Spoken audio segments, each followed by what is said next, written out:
Welcome back to my channel. तो कैसे सब लोग? नहीं, अभी हम लोग जा रहे हैं क्रोमा में फर्नीचर देखने के लिए। तो आप भी मेरे साथ चलिए और देखिए कौन सा हम फर्नीचर लेते हैं, सिलेक्ट करते हैं, बाय करते हैं। ओके,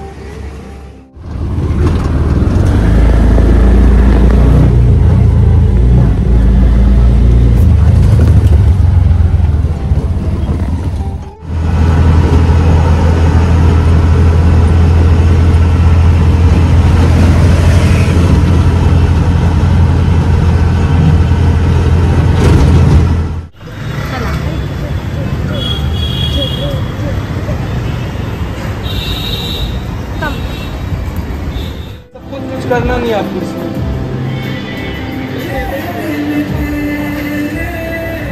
$34,490 है, लेकिन $35,990 है। प्राइस रेंज किस वजह से मतलब हाई रहेगा उसका? मैं बता रहा हूँ रीज़न। अभी आप डेकिन का 1.5 टन देखोगे ना, तो इसके 1.5 टन से सस्ता है। रीज़न क्या होता है, कंपनी जब कोई एक मॉडल अपना काफ़ी बनाती है ना, मेकिंग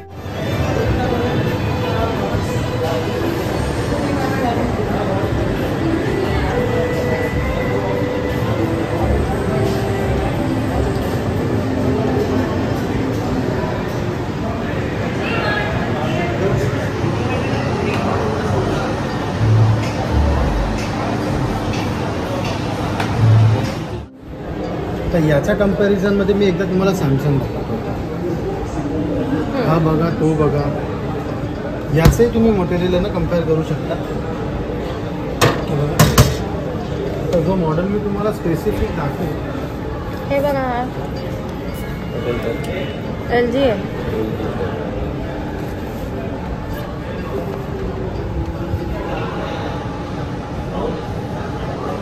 हे काय आहे? खिळे। हाँ, वर्क्स विदाउट स्टॅबलेजर। हा पण छोटा पण चांगला आहे ना, हा वाला। बंद कर।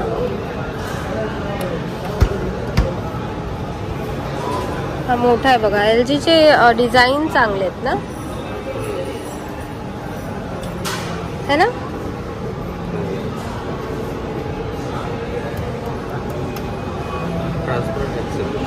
मस्त आहे ना। 31,990।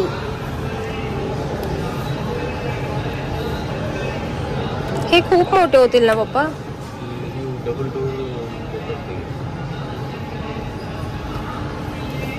आता सॅमसंग आहे बघा, हा सॅमसंग आहे।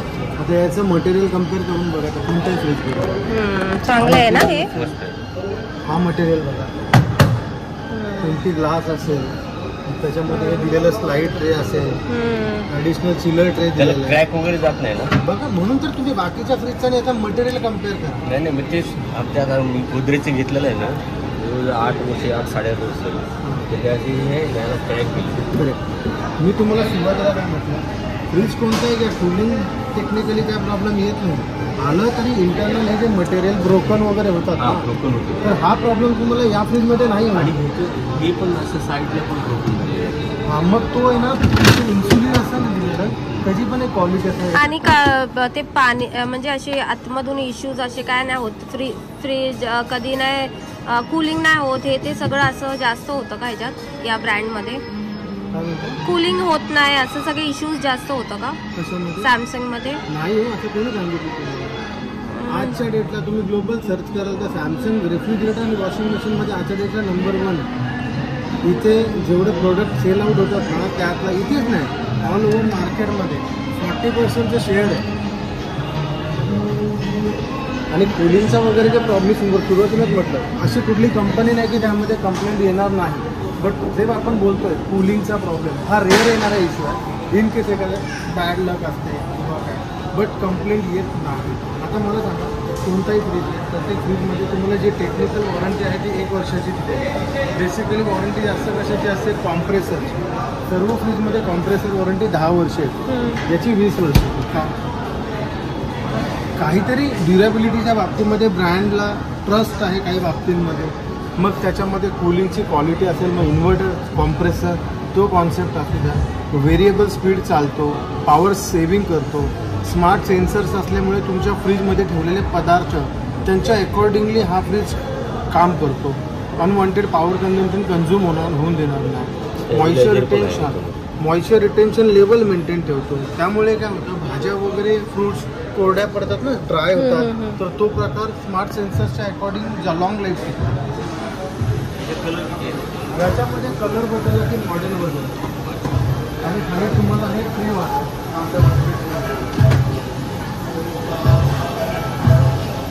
त्याच्यामध्ये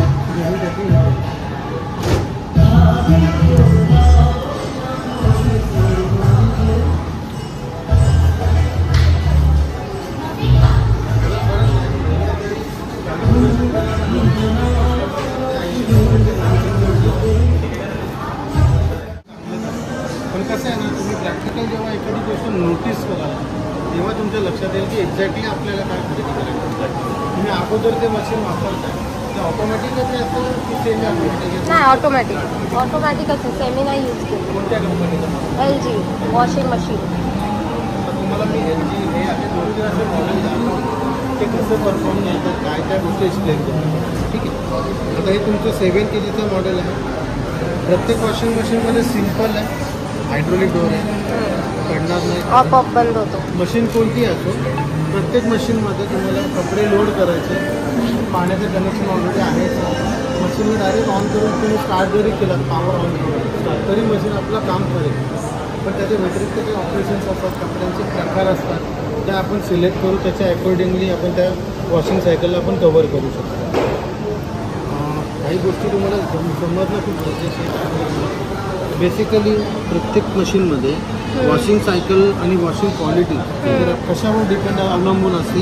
हा जो तुमच्या मशीनचा जो हा पल्सेटर आहे ना, हा याच्या मुवमेंटवरती हा फिरेल तेव्हा तुमची वॉशिंग मशीन चांगलं सायकल कवर करते. आणि हे फिरताना कधी कधी तुम्ही हा ड्रमचा बॅलन्स नोटीस केला आहे? हां, चेक होतो. काय होतं माहिती आहे? हां, ड्रम आणि मोटरच्या मध्ये बेल्ट त्या बेल्टमध्ये बघितलं आता बेल्ट असतो. तो बेल्ट एक प्रोसेस अचीव केल्यानंतर आतमध्ये ते काय धान्य वगैरे तो वेगळं आहे. तसंच त्या मशीन आणि ड्रमच्या आणि मोटरमध्ये एक बेल्ट आहे. तो बेल्ट जेव्हा प्रोसेस करतो त्यावेळेला हा ड्रम तुमचा आणि खालचा जे दिलेला पल्सेट आहे ना, याला एक प्रकारची मुवमेंट मिळते. आणि ही मुवमेंट जेवढी स्ट्रॉंग असेल त्याच्यावर डिपेंड आहे तुमच्या कपड्यांची वॉशिंग करून. आता मॅम मी काहीतरी तुम्हाला प्रॅक्टिकल करायला सांगणार, तुम्ही चेक करू शकता. हा पल्सेटर आहे, याला फिरवा जरा, असं फिरवा, या थोडं फोर्स नका. फिरला. आता यात कपडे बघा, तुम्ही फिरवा करा. हार्ड आहे ना, हार्ड आहे ना. आणि ड्रमचा बॅलन्स बघा. हां, स्टडी आहे. आता हे झालं हायर. आता मी LG दाखवतो. आता एकदा हा पल्सेटर फिरवून बघा. राईटला फिरवा, राईट कुठे, राईट जोरात, राईटवर फिरला. हे तुमच्या मशीनचं वॉटर तुम्ही फिरून बघा. फिरलं. मशीनचं बॅलन्स बघा ड्रमचा, हालतोय. हा तुमचा डिटर्जंटचा बॉक्स आहे, बरोबर.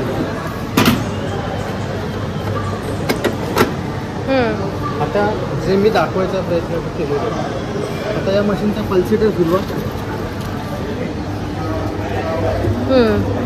इझी आहे. ड्रमचा बॅलन्स बघा.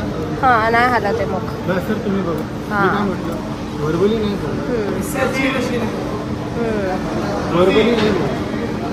कारण कसं असतं ना, व्हर्बली बऱ्याच गोष्टी प्रेझेंट केल्या जातात, पण जोपर्यंत आपण प्रॅक्टिकल आपण या गोष्टी नोटीस नाही ना करत तोपर्यंत आपल्याला त्या गोष्टी लक्षात. ही सॅमसंग आहे. आता तो ड्रम बघा, हा ड्रम बघा, थोडं समोरून बघा. ड्रमच्या होल्सची साईज बघा.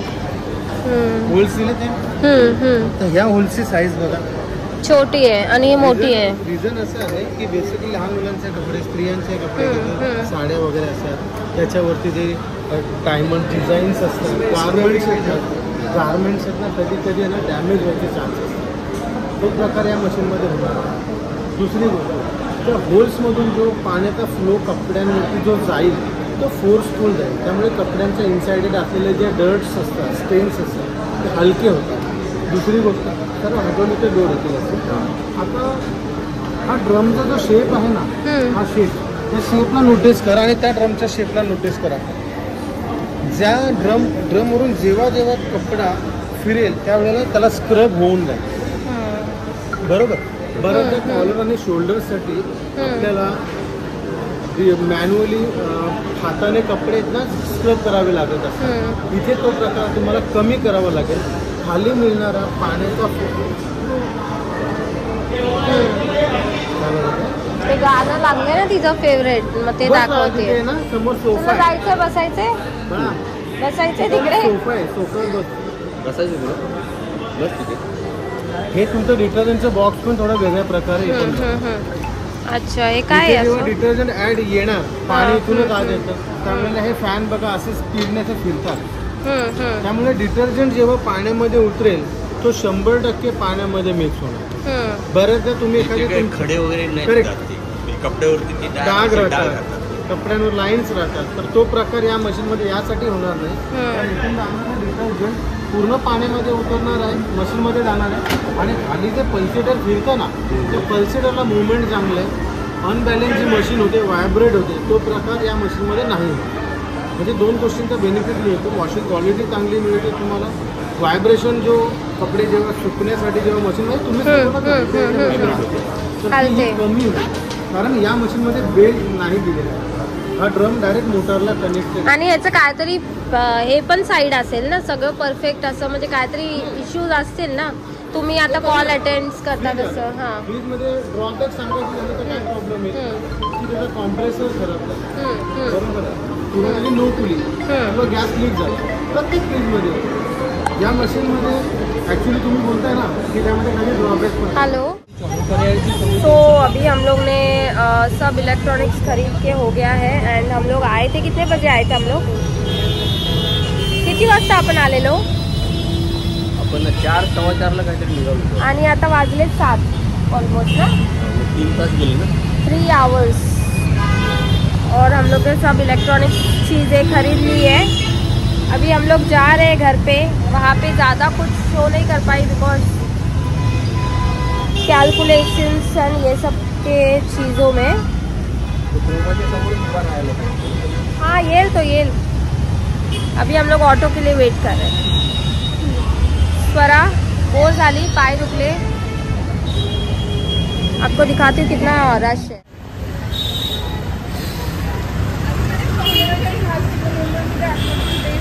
माझं पण